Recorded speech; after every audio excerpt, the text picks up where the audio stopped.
नमस्कार। प्रादेशिक मौसम केंद्र नई दिल्ली द्वारा दिल्ली एनसीआर के किसानों के लिए मौसम आधारित कृषि सलाह इस प्रकार है।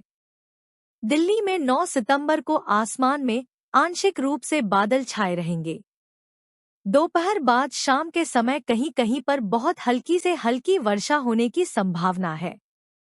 10 और 11 सितंबर को आसमान में आंशिक रूप से बादल छाए रहेंगे।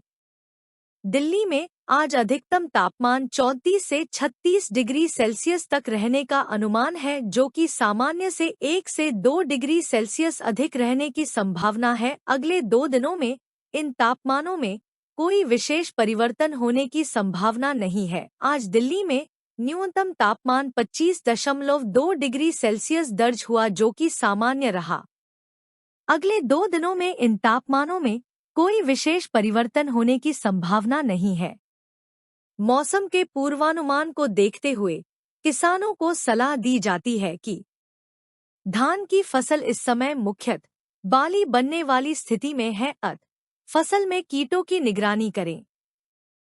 इस समय धान की फसल को नष्ट करने वाली ब्राउन प्लांट होपर का आक्रमण आरंभ हो सकता है, अतः किसान भाई खेत के अंदर जाकर पौध के निचली भाग के स्थान पर मच्छरनुमा कीट का निरीक्षण करें। किसान इस समय अगेती मटर की बुवाई के लिए बीज की व्यवस्था करें। उन्नत किस्में पूसा प्रगति, पंत मटर 3 तथा आर्किल तथा खेतों को तैयार करें। इस मौसम में किसान गाजर की बुवाई मेड़ों पर कर सकते हैं। सब्जियों में टमाटर, मिर्च, बैंगन, फूल गोभी व पत्ता गोभी, फल छेदक, शीर्ष छेदक एवं फूल गोभी व पत्ता गोभी में डायमंड बेक मोथ की निगरानी हेतु फेरोमोन प्रपंच @3-4 एकड़ लगाए।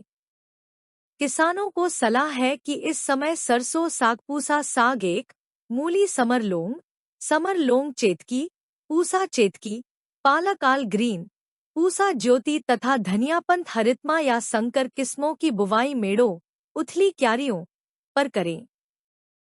भिंडी, मिर्च तथा बैंगन की फसल में माइट, जैसिड और होपर की निरंतर निगरानी करते रहें। इस समय कीटों की रोकथाम के लिए प्रकाश प्रपंच का भी इस्तेमाल कर सकते हैं।